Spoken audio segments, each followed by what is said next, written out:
So welcome to our first partnered webinar with University for the Planet. I'm Bruce Goldstein. I'm the lead of the transformations community, also at the University of Colorado Boulder. And so we'll start off by just telling you a little bit about the two organizations that are sponsoring this meeting. So the transformations community, the group I'm involved in, is a global consortium where action researchers and reflective practitioners, so people that who combine research and real-world action, foster transformations toward equitable, sustainable, regenerative futures. And so our members, as that implies, are quite diverse. We draw and engage people from academic programs and government agencies, nonprofit organizations, consulting firms, activists, folks who are focused on sustainability and systems change. And we've been around since 2013. So we've been a center for transformative thought and action. We hold biennial conferences every 2 years. Our last one was in Sydney and Maine and Prague and online. And we're planning our next one in 2025, and we'll be making an announcement about that pretty soon. We're interested in finding a variety of places and partnerships to connect globally to explore transformations in action.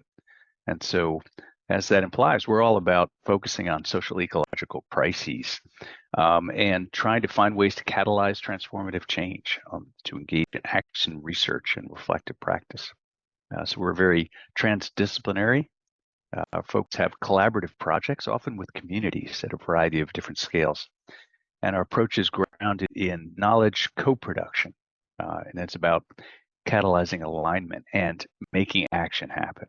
And so this conversation, this partnership we're having with University for the Planet is in that spirit. So now I'm going to hand it over to our co-host, Pavel Lucha, who's going to tell us all about his work with University for the Planet.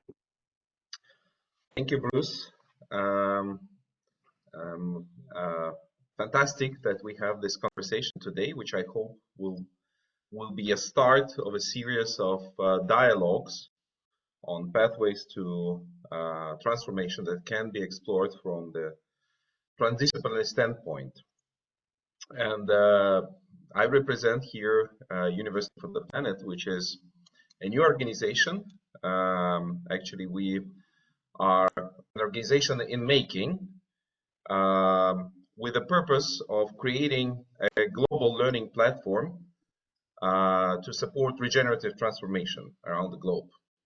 And our purpose is to launch a network of what we call Earth cells, spaces where local ecosystems of change makers can work together to accomplish regenerative transformation, and a number of educational programs that we start this year, later in the year, supporting people focusing on various pathways to transition to regenerative futures.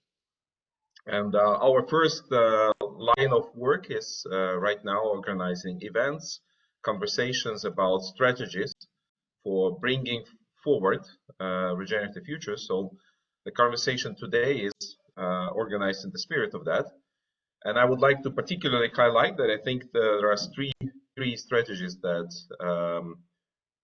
we together can explore, and hopefully will explore in the conversation today, which are entrepreneurial projects, the work with transformation by organizing new technological and social entrepreneurial endeavors. There is education, and that has been my work for many years, exploration of the future of education and the future of skills and how we can transform educational sector to be in service of this transformation. And I think two speakers today will be quite exemplary of this work. And also the role of action research, so really connecting research with practical work on the ground and engaging citizen scientists as part of research. So how those strategies can actually inform our work in creating the regenerative and resilient world. So these are the topics that I hope we will together explore, part of The task is really to be organized in a community-driven and collective intelligence way of driving this further. So learning together, learning with each other is I think, essential for our pathway forward, and also for the success of this dialogue today. So it's about all of us, not just the host and the speakers.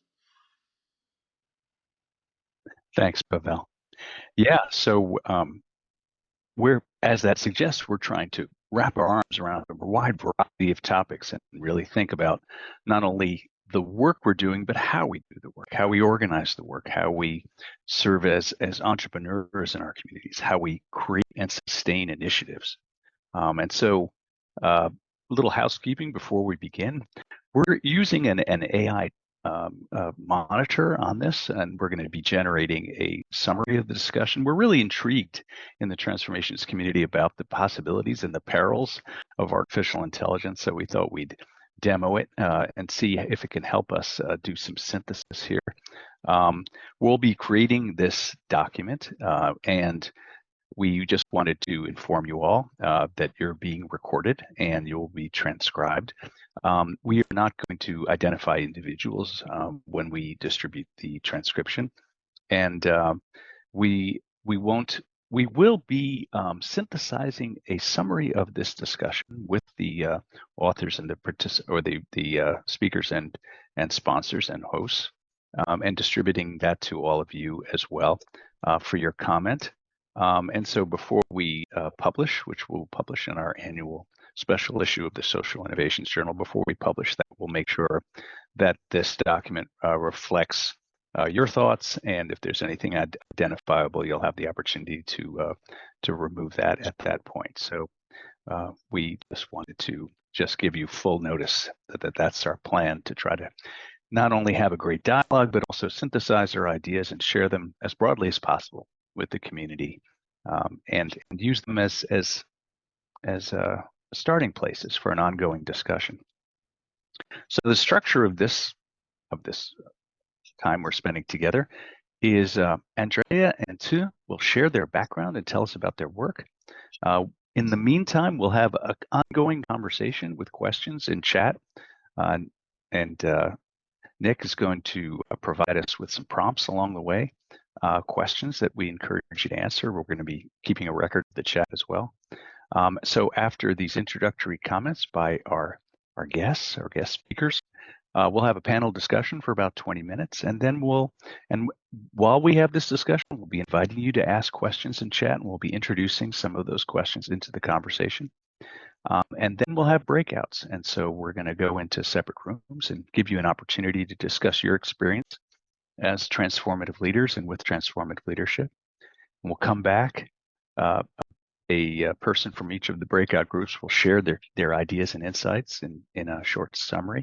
And then we'll wrap, and that'll be about 90 minutes total. So let's get right into it. So our two speakers are Andrea Ramirez Aguildo. She is senior researcher at the United Nations University Institute for Environment and Human Security, and her work is about facilitating capacity development of local communities in Latin America for urban sustainability transformations.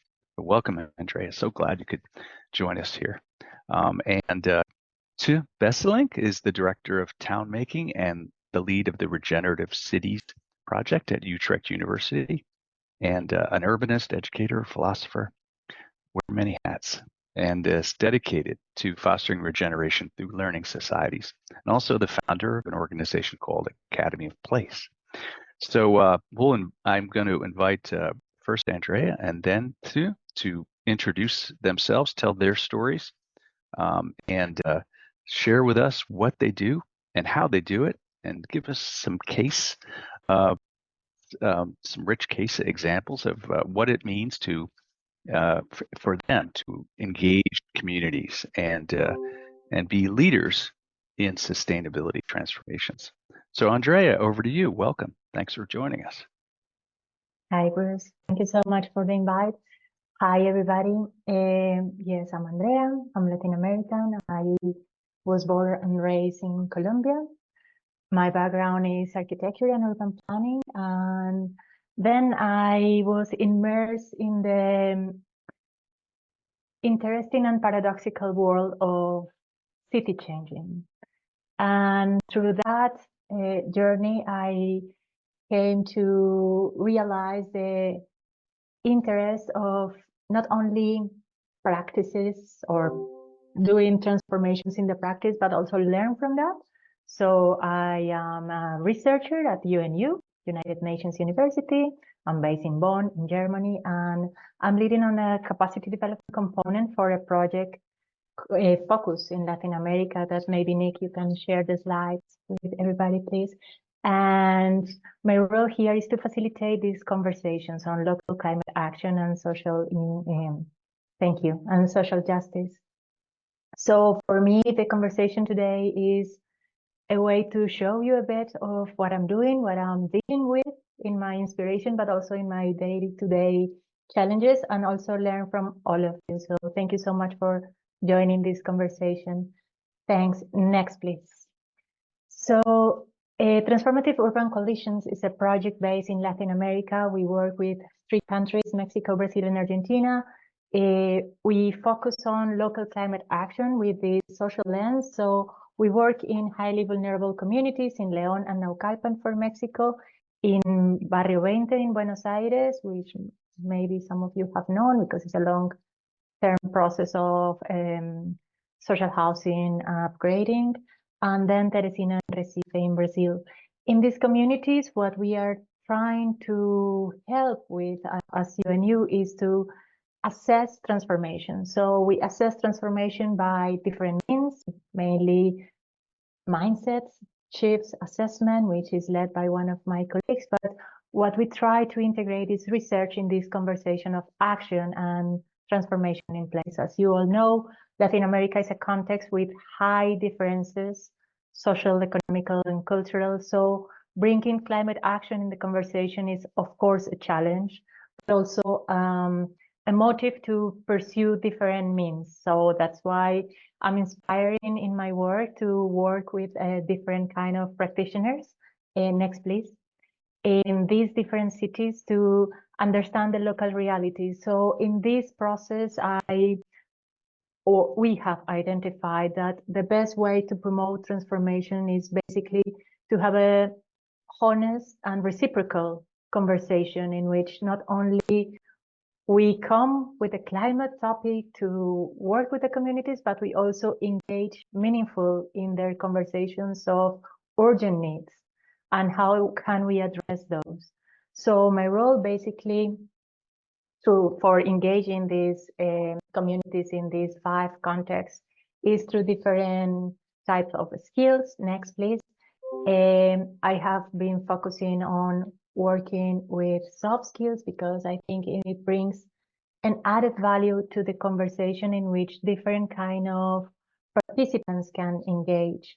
So I originally worked with photography with a Mexican photographer, Rodrigo Jardón, who helped us train persons on the ground, taking care of their kids in their kitchens with having electricity shortcuts during the conversation to learn how to take photos with their phones.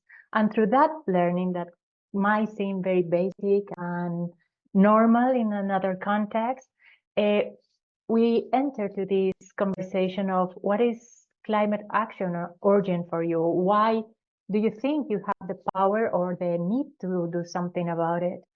And that helped us also to create these beautiful city portfolios for these 3 cities, but also to engage better on what are the climate realities and what are the narratives behind them. So throughout these different processes, we have been learning from our participants. Next, please. Another kind of training that we did was also the need of innovation in the public sector mainly. So the use of drones for also these narratives was a training led by Johnny Miller from Unequal Scenes. Maybe you have seen some of his captures that are amazing from different cities all over the world. And next, please. And then throughout these practices, I think what it has been meaningful is to foster transformation through integrating dialogue from local to global.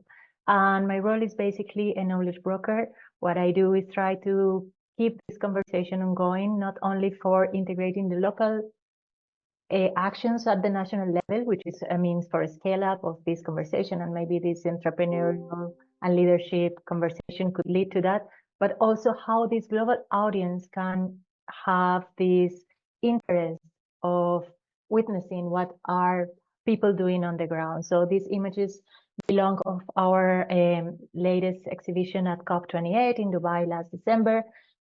You can see on the left like a global photo competition that we organize as a TUC and as an institute, but also on the right how our participants on the ground could show their photo training results. So I'm very proud of this effort, especially for what it means in terms of recognition and identity and the networks that they can create afterwards. Next, please. And so to wrap up and lead to the nice conversation that we are going to have, my key message is that whatever we do is context-based. And I wanted to show you these two conversations that I'm witnessing, one in the city that I live in Bonn, about how climate action involves being vegan or promoting veganism, and how we have resistance and disruptions and this graffiti in the plate, but also how climate action on the ground can mean also fighting for water, which is a picture from Querétaro, Mexico. So in these conversations, maybe we can be better listeners and more empathic, and I will insist on this concept of reciprocity as part of the transformational power that we can have. Thank you so much. Yes. Excellent. Thank you, Andrea. Reciprocity. It's a great word. Expand on that later. So, Chu, Bestlink, over to you. Your introductory comments. Wonderful. So let's see if I can share my screen. Yeah, so this is going to be a bit of a roller coaster. So I'm an urbanist and an educator, and on my journey to find, well, ways to reestablish our relationship to the earth. I found, and I learned from my PhD supervisor, Richard Sennett, back in the days, that everything happens in a place, and that in a place you cannot separate disciplines. You cannot separate the experience of life with, the systems that we live in. And so very early on, I've been looking at place as sort of a key element through which we could change maybe systems and not only ourselves. So for this talk, I will talk about place and two ways I work with it. One is through transformational learning, and the other one is through empowering local collectives in all kinds of ways. I'll go through it a little bit. This is a student of mine, and I noticed that a lot of people, not only students, come with a big question of how to deal with the world, because it is, especially its collapse of the fact that the challenges are so big that we either feel powerless, or we feel burned out, or we feel depressed. None of these are real options for any of us. So a question that came on top of it is, how do we actually navigate the world without losing sort of our sense of beauty, our souls, our health, our our energy? So we need ways to have agency, to take responsibility, to be able to do something, and to feel, maybe to come home, to feel connected to the places where we are from, because we're in the end all uprooted. So there's 4 vehicles through which I do that, which I will slowly pass through. This is the Asinaro River Basin. Is an example of a bioregion in Sicily, in Italy, where we work on. So working on place here means working from what this particular region needs to be healthy and to maintain itself socially, ecologically, culturally. And this is the Asinaro River. And we found out by making many walks, so engaging communities, many walks with everybody that wanted to, and then slowly inviting everybody else that saw, hey, something is going on, to actually experience this entire bioregion. Politicians, refugees, priests, farmers, entrepreneurs, just citizens, schools, everybody, and talk and see and experience the place while we were observing and talking and having dialogue in a very sort of informal manner, really, to discover that we all depend on the same place and the same river, and that we're not separate, and to see where the issues are, but also where the potential is.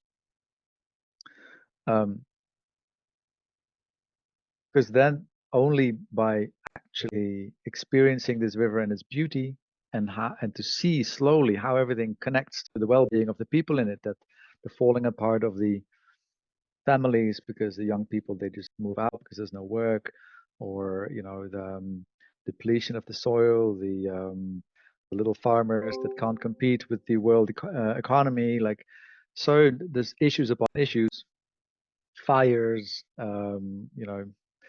it's just one of those places where you really lose all hope. But by walking to it and see that you were not alone in it, and seeing that actually the potential for a new life is in that very place, in the riverbeds that haven't been used, in the small changes that you can make to the river system so to bring the water back and so forth, and how everybody is a part of that, a new identity emerges. So we're working on it with the university, and just basically every person in that region.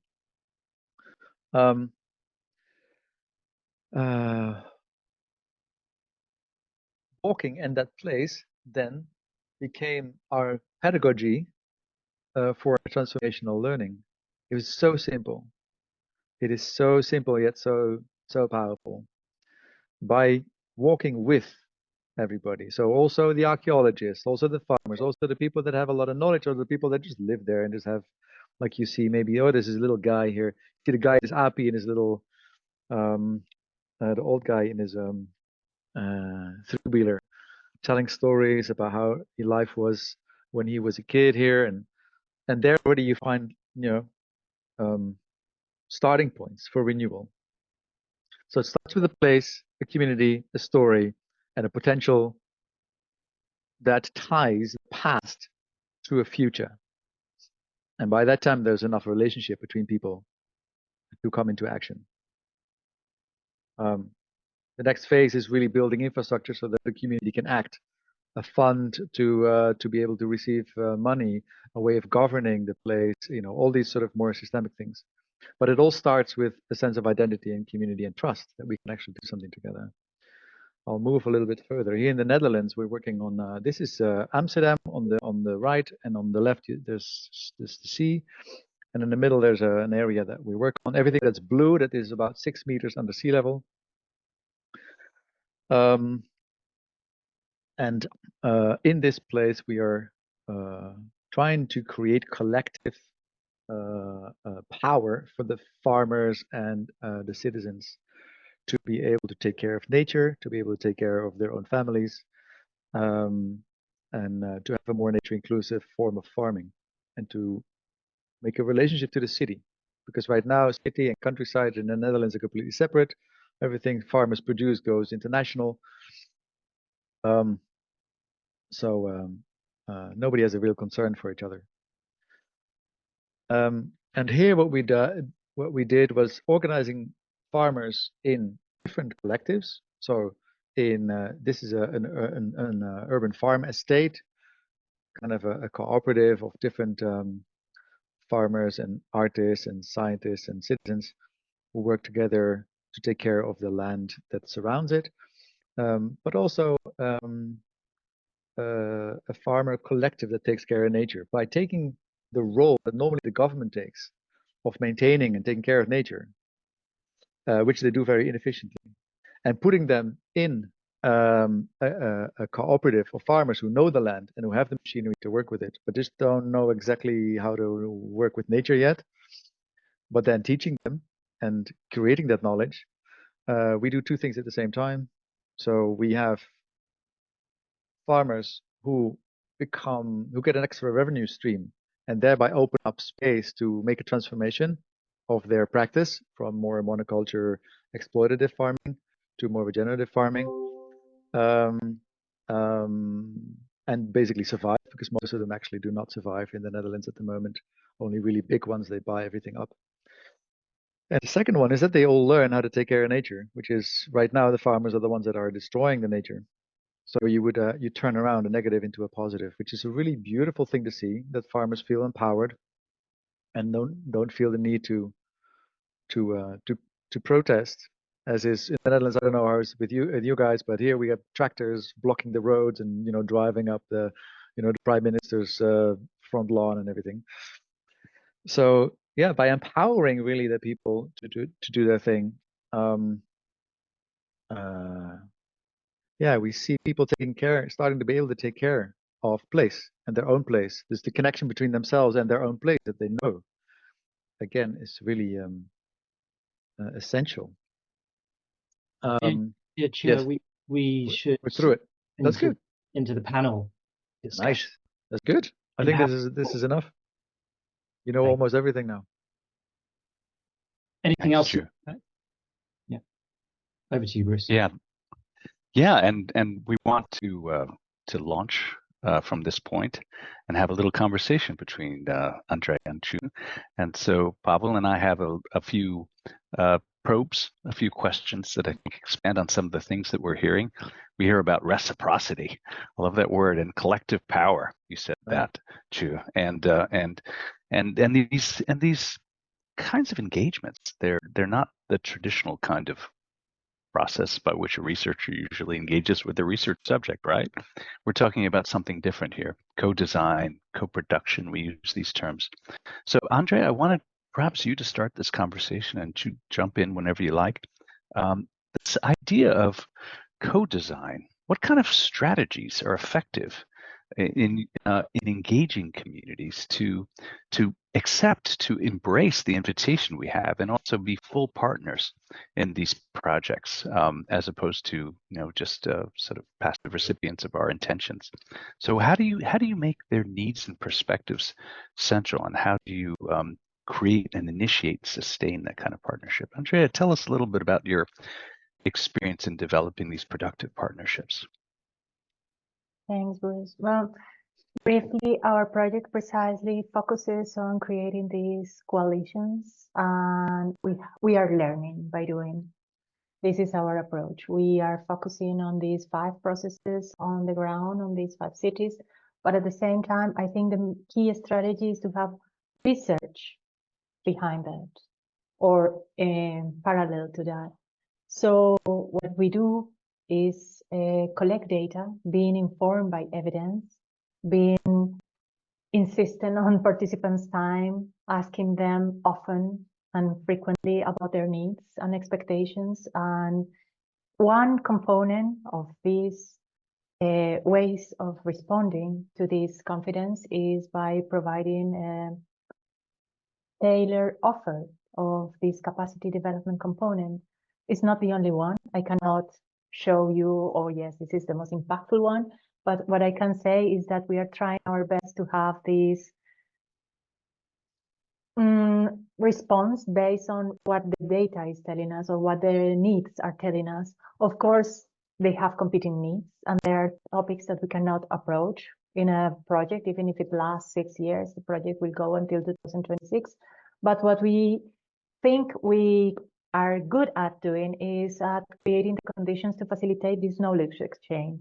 So we are bringing to the conversation the systematic approach of collecting evidence and informing policy, but of course they are the experts of telling us what can be done on the ground.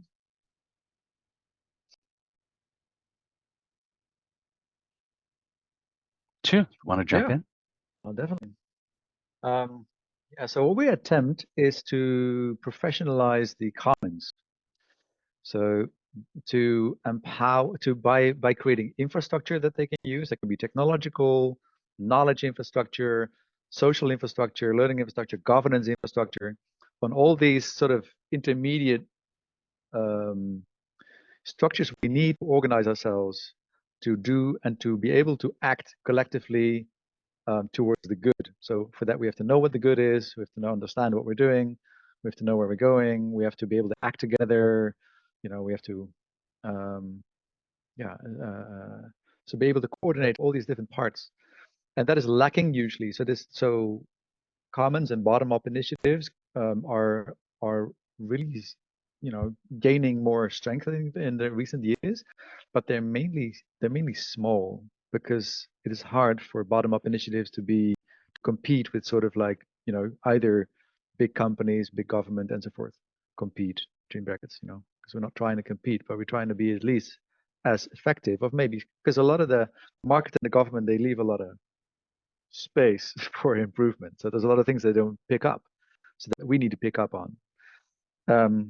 So can we give local entrepreneurs, citizens, students, the tools that are perhaps as powerful as companies or government to act upon their direct environment, their own livelihoods, with the same effectiveness as the companies or big companies or governments would be able to do if they chose to.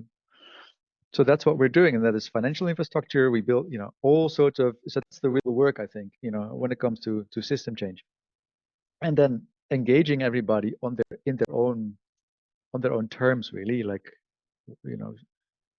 the people living around the corner here, they need something else than the farmers. They need something else than the government officials that maybe also need to be organized in a different way. That need something else than, say, students. So, for example, we organize a lot of engineers, makers, that right now are just sort of, selling their souls to big tech, and we say, look, you want to do something more useful, and we start a little cooperative, and then we build.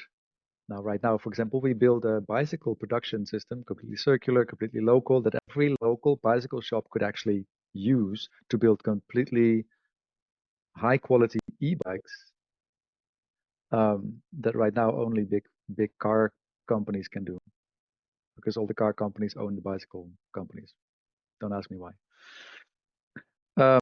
Yeah, so that's a little intervention in a bigger system, but by organizing independent citizens or small businesses that act as citizens, I think that's really nice.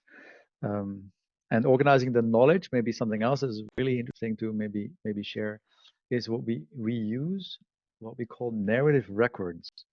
And a narrative record is basically a narrative knowledge base from endless amounts of interviews with what we call societal keystones. These are people that embody a lot of knowledge for 30 years in a particular field or neighborhood.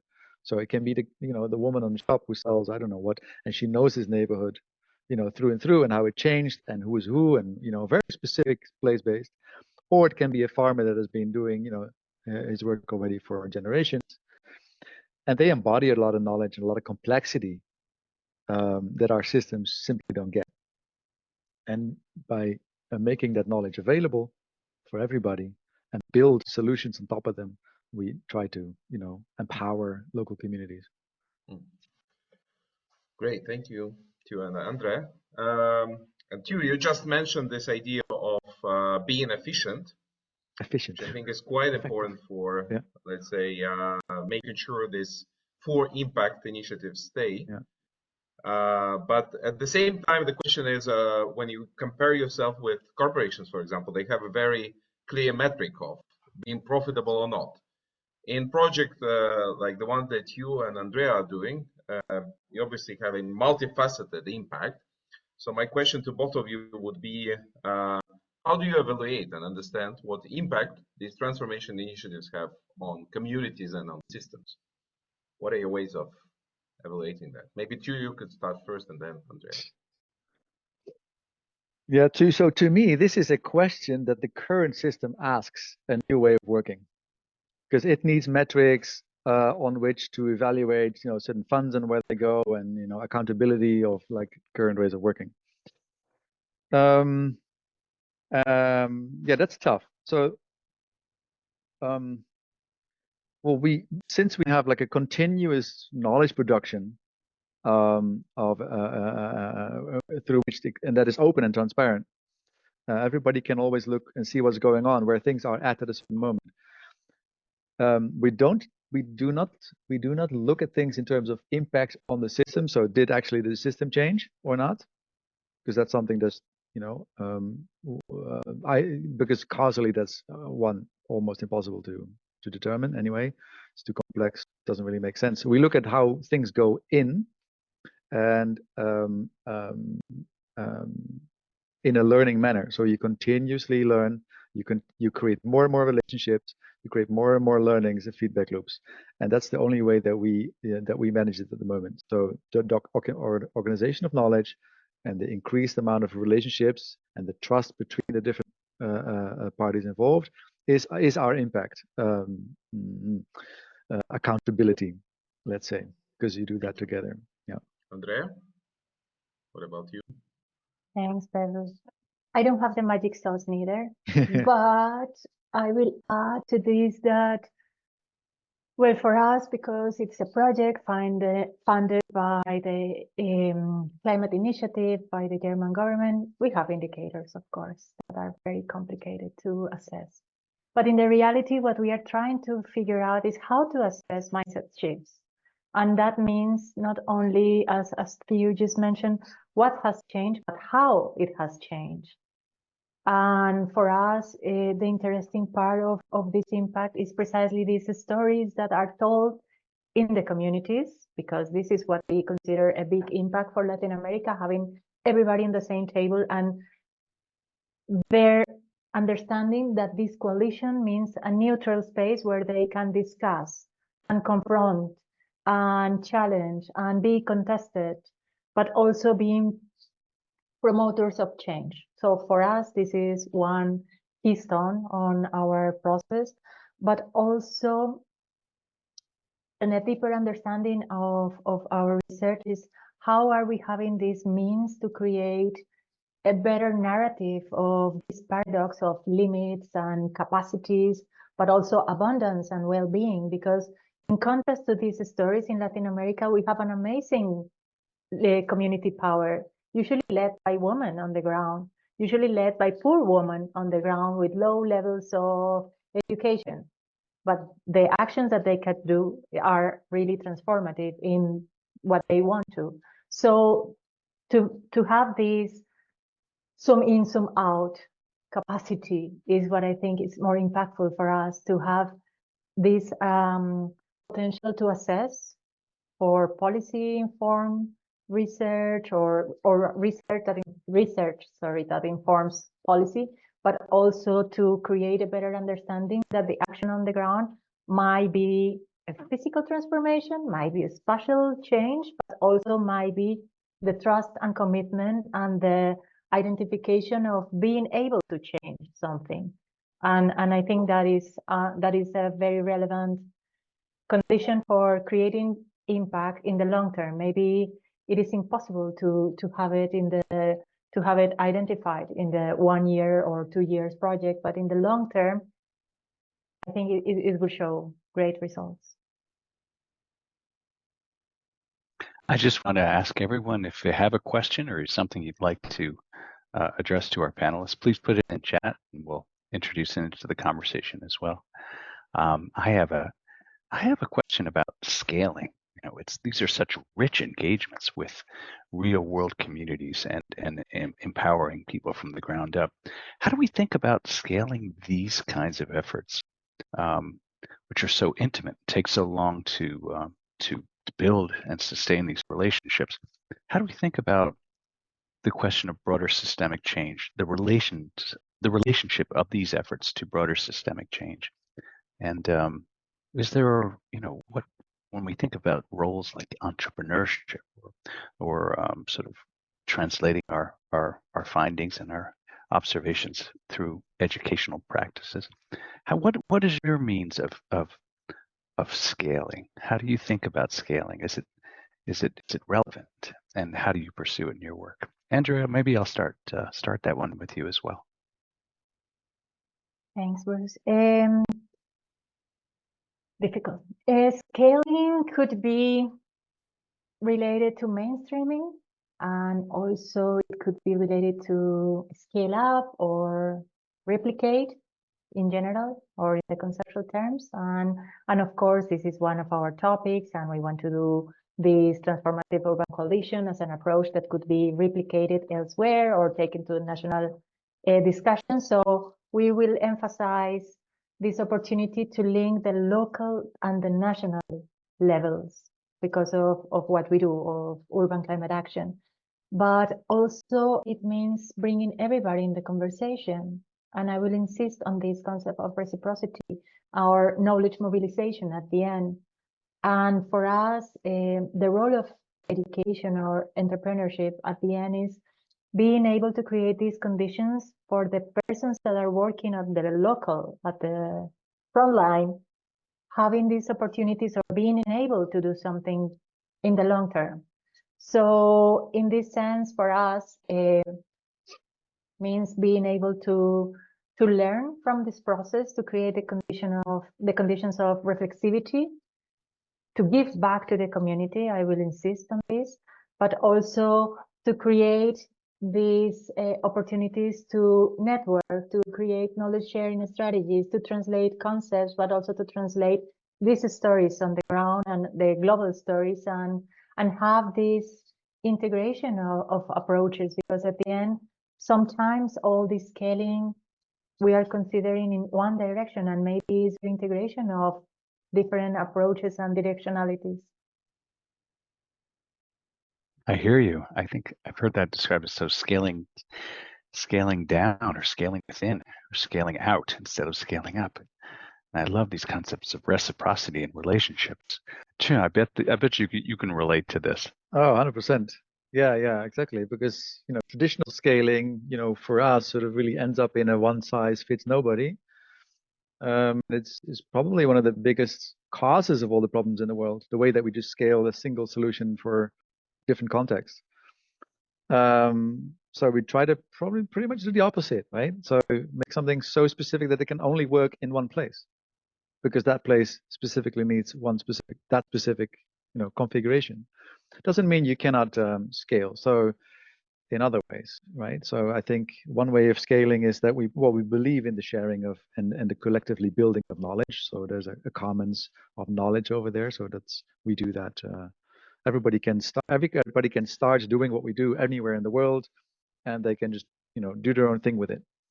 That's one. Second, I believe that a single place can change the system by doing something right in one place all the way down, completely integral, holistic, with all the aspects that are needed for it. The system will change. We see then place as a transitional object.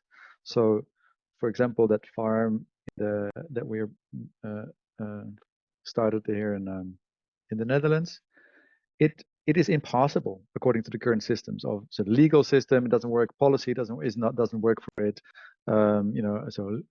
Financially it's impossible. Socially it's almost so it is impossible in many ways. I can go deeper into why, but like you walk up against a lot of system barriers. Every barrier then is a great project. So you get all the people involved that are owners of that barrier, whether you're a policymaker or whether you are, I don't care who you are. We're all going to go learn together in a grounded way, because everybody wants something to change. So this place is going to be our teacher. We're going to sit around it and learn from it. What does it need from me, whoever I am in the system, for it to thrive, for it to generate positive value for the entire ecosystem? And in this way, actually, already we see policy is changing, financial arrangements are changing, the whole network around, so, and this is not something that then is only applied to this particular place, but that transfers, right? So that's another one. And the third one is obviously education. So there's always a pedagogy or a training or educational programs involved in everything, that wants to have a chance of surviving. So yeah, I think that's a big one. The biggest system change is in your mind, right? So that's where that goes. I know. Oh yeah, and then maybe so obviously starting sort of bottom up or transversal, you know, not completely top down and bottom up, but a little bit in the middle. At some point, you're hitting the really big systems. You know, the big financial markets, the pension funds, I don't know, those kind of guys. So we work with the pension funds at the moment, for example, really interestingly, because we think, you know, if we're working with this place, eventually you should be the ones buying the land free for the future, because this is my money anyway. So, you know, and if we don't do anything, I won't have anything to eat at all. So the risk is not that I don't get enough money back from my pension. The risk is that I don't have anything to eat. And they understand this reasoning. So they are learning with us. So I think everybody so the whole system worldwide is interested in what you're doing in a very specific place, you know, if it is addressing the systemic issues. All right, we're approaching the end of this circle of discussions. We hope to engage more people in this conversation in the next phase. But I'd like to have the last question to our panelists, and it relates to something that Sandra wrote related to your question, Bruce, about how do we propagate the scale-up change, that we probably need to have it based on principles. And I'm thinking that in these examples, both from Chiu and from Andrea, we saw a lot of localized, tested knowledge that really is hard to transfer. So if you think about both of your experiences, and Andrea, you also mentioned your role as a knowledge broker, so you obviously do this work of carrying the knowledge across systems. What would you say should be the questions that people in this room or people that will read the transcript should consider when learning from your experience, first of all, to apply it to their context? Andrea, maybe we could begin with you. Thank you. Thank you. I will insist on the difference between outputs and process. In this sense, capacity development or the skills that we need to take or the considerations on local context is not only on the results that we want to get with a specific project or initiative, but also how we have processes in place before we started. So we don't start from scratch. The people came already with their own agenda, and they have their own interests, and they have also their own means to achieve those. But maybe we can integrate better what we have already and what we can do. And that means empathy, and that means better listening, and also identifying new types of leadership. And perhaps this discussion of social justice could lead us to identify diversity in our conversation. Sometimes all these decisions, all these systems change are taken by the same people with the same kind of background, with the same kind of understanding of the problems and the solutions, and maybe we're not so creative doing that. So my invitation is to consider creative tools, soft skills, if needed, to insist on learning about the conflict in place, maybe, and who is winning and losing, and then through that listening and empathy, maybe we can give back better results and processes. Thank you. Thank you. Chiu?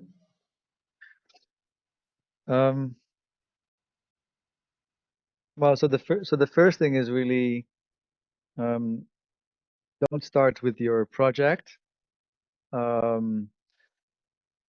First, I think the first step is really our you know, the ecology of self, you know, our own inner diversity, and just figure out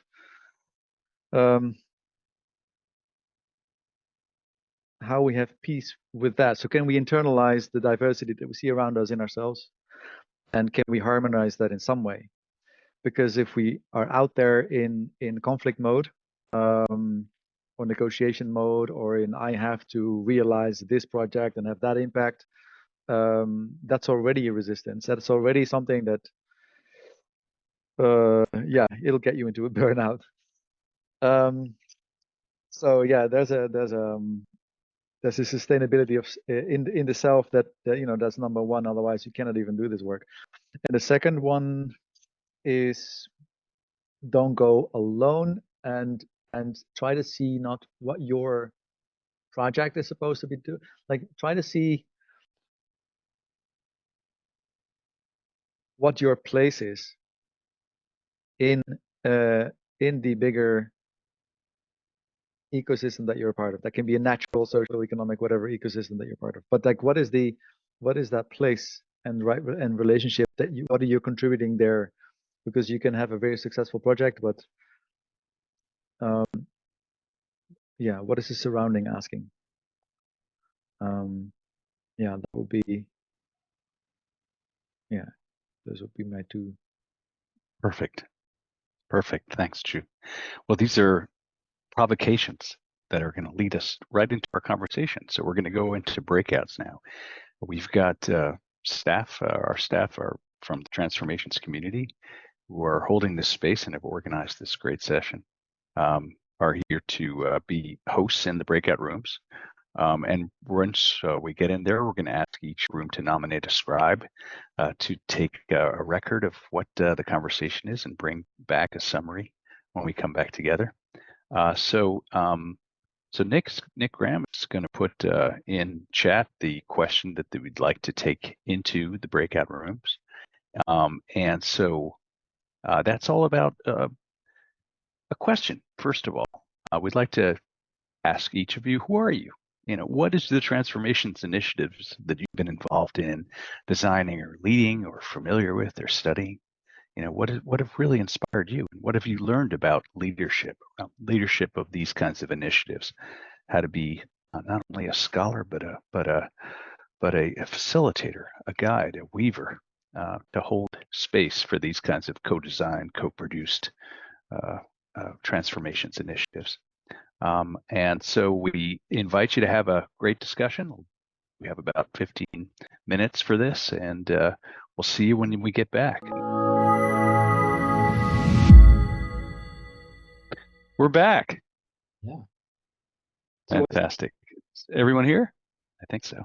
Hands up if you're not here. Good point. Well, let's hear from the groups. I'd love to hear what folks were talking about. A few takeaways, a few resonant items that might have come up in the breakouts. So, Ian Kendrick, I'm going to put you on the spot. You were in the group I was in group 6. What were folks talking about in that room? We had a group of 5, I think, and the stories had great variety in them. Some people were working on local small communities, others were working on major global issues, acting in the role of facilitator or leader or active on the ground. Some of the themes that came forward very clearly, one of the strongest one, if I'm speaking too quickly, please tell me, one of the strongest themes that came through was the importance of being able to listen and to actually hear. They are two different things. Listening skills are really important. That Jan brought up the notion that actually cross-cultural listening is not necessarily easy, and you can offend people and break relationships cross-culturally without even knowing you've done it, just by doing something offensive. And so that sensitivity is really important. Another theme that came forward was the importance of actually engaging with the system in which the system you are working with is embedded, which might include the legal system, it might include the political system, it might include the financial system, as well as the cultural issues. And also the complexity of dealing with a small local situation as part of a bigger one, potentially connecting them together to make a larger system. We also very briefly touched on Sandra Waddock's work on the origination of the transformations catalyst, who doesn't actually do the transformation, but enables it to happen, and helps to build the transformation system embedded within the system you're looking at and helps to actually transform it. So that's what we discussed. And the other comment was, can we please have longer breakout groups, please? Because the conversation was just getting interesting. And I'm now at 1 minute. I'm now at 93 seconds. Done. Perfect. You just have to come back to the next dialogue for more conversation. Yeah. Saw what you did there. Thank you. Okay. Shall we hear from another group who would like to share? Why don't you call out the facilitator and they can ID the scribe? Who was in Pavel's group? Yeah, Ilona, would you like to share on behalf of our group? Okay, I can share. I will try to do my best. Well, it was quite an interesting conversation. We had one lady from Seattle in the US, and to the end, someone from the Philippines, but only from the last 9 seconds he came and arrived. So we had a conversation what we are doing, and myself, I'm from Germany, and I'm involved in many groups of communication and conversation about community building and structure, and also with several leaderships. And I said it is quite difficult to holding the space with people together, because in the politician is a big rules we have in Europe, you know, and each country it is very behaved sometimes. And also the belongings to bringing people together with different mindset, you know, sometimes is a hassle between in a different culture. And as the lady from Seattle said, in her community is quite difficult for herself to find the right organization, to feel her own place. And she means that there's a lot of hassle between this culture colors, you know, and racism, and this is a bit different to my country. You know, in my country this is not the case, but it is very important, and I found that it is so important that we are listening deeply with an open heart to each other, and learning the human basic, you know, to bring things forward and to accept the other ones. And my inspiration was how to bring a better future into the city with green areas, with permacultures, you know, gardens for everybody, and a life where they can live in a right place with a low rent. That's very important for the future, because in my country, in Berlin, the rate of the rent is so high, people can't afford anymore. And this is really a basic problem today, which has to be solved. And there's already in my country many organizations and networks that were working on that. And I'm looking positive for that. Thank you, Ilona. Beautiful sharing, and maybe riffing off that deep listening. Andrea, has your group shared? Would you like to share in 90 seconds? Yeah, Alain was our selected speaker. I don't know if you want to share, Alain. No? Do we have? Okay. It was tough to decide. I Marlene, have to unmute, I'm sorry. I've unmuted. okay, would you like to share then? Yes, I can do that. Thank you. So we were a very diverse group with a lot of experience between us in many different contexts. So a few commonalities emerged. One is the polarities that are common in our societies these days, and overcoming the polarities by conversations that are different, non-judgmental. So moving from fighting to cooperation, which I like the point that somebody made about listening. We didn't speak about it explicitly, but perfect, it fits very well. We talked about learning from experience. We talked about on the leadership. We said we're looking for more. We know a lot about leadership, but we don't know enough. We're still learning. And one thing we're looking for is better models for shared and distributed leadership.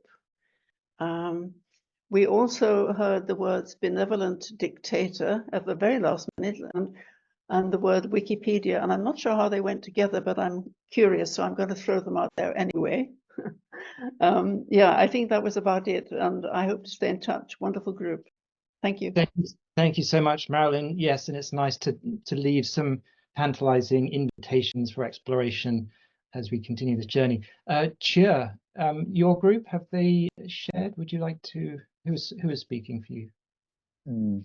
Yes, I don't think we were not explicit in a scribe in our group, but can I maybe, I spoke so much, could I invite, she's here, think Dorothy, or who was in my group more that could do. Otherwise, I'm Dorothy. Yes, there you are. Yes, so we were only 4 people, 2 ladies from the Philippines and Theo. And so we were discussing that maybe sometimes it's a little bit complicated to find the right method to analyze, or I have a problem with analyzing, to assess how people in a community work and what they would like to tell us and how they function. And we were also focusing on listening as a very important thing, most important. And what somebody said before, listening with an open heart is maybe the most important, to get really the information that people who come from maybe a rather simple background, not valuing it here, but if they want to, the communication often happens on a different level than on a scientific level. And so I think there might be a gap between scientists coming there and listening to people and then trying to scale it and to assess it. And the fact that people, they don't know what you are doing. And so, opening, coming from the bottom up, this is what our colleagues from the Philippines also pointed out, is so important. And so I would like to wrap it up like this. Thank you. Beautiful, perfect. Thank you so much, Dorothy. And we've got one more group left. You know who you are. Would someone like to unmute and share from that group? Going once? We didn't really have someone who wanted to talk. I can say a few sentences. Please. Yeah. There were some very different stories shared, for sure. Like, we talked about the Ukraine war, the climate emergency, then mental health crisis in Kosovo. We talked about a lot of different crises and issues in the world. But I think what emerged as kind of a common theme was that in the end, it's about people coming together, people inspiring each other for action, and this kind of coming together was really a key theme. Perfect. Well, that's the theme. Fantastic. Thanks, Nick. Yeah, we just have a few minutes left, and we wanted to give our principal speakers, Andrea and Chu, an opportunity to make some final comments and provide us with some takeaways. And while they're doing that, we'd like each of you to perhaps type in chat what is one idea or practice that stood out for you the most today. Nick will put that question into chat, so feel free to type in your thoughts there while our speakers give us their final words. So, Andrea, why don't we begin with you? Well, many thanks to all of you. It has been a pleasure to share my endeavors, and I have learned a lot in this conversation. I really enjoyed it, and I hope we can continue with this conversation and our efforts. And if we have to take one takeaway from today, for me, is the active power of collective action at the end. All this being and doing it alone would have no meaning. So thank you so much for being here. Thank you, Andrea. Yeah, I'm unmuted. Yeah, so it was really nice. I learned from our conversation just now was that maybe we don't pay enough attention to what people can do out of their own volition, that we maybe wait a lot for somebody to step up and do something, or ask us to do something, or be paid for something, or but we can do things without being not strictly being our job to do it. And yeah, I think that's a really wonderful reminder. Thanks, Chu. Yeah. Perfect. Great. Pavel, Hi everyone. I'd like to, apologies, I'm slightly late, but I can imagine it's been a nice conversation. It has been, and we cannot wait to share our chat transcript with you. We're going to be synthesizing the ideas from this conversation and sharing it with you and publishing it in about 6 months. So this is an ongoing conversation. Pavel, before we wrap, I wanted to give you the floor and see if you can share anything that's going on with University for the Planet that you'd like us to know about. Yeah, well, first of all, I think it was a great conversation. I feel very enthusiastic, and for me, this is an example of what needs to happen in our communities for the ongoing exploration of strategies of transformation. So one of my invitations is to come to monthly talks or conversations where we try to explore various entrepreneurial strategies of regenerative economy. And not only regenerative, there are also other dimensions. How do we bring peace through entrepreneurial effort? How do we increase social justice? Can entrepreneurs play a role in that? And I'm emphasizing entrepreneurs because our society is, it was discussed in one of the breakouts, that society is really driven by the monetary dimension. It's not the only dimension that is important. It is important. So entrepreneurs know how to play this game. Can we play it in a way that really contributes to transformation? I think we can.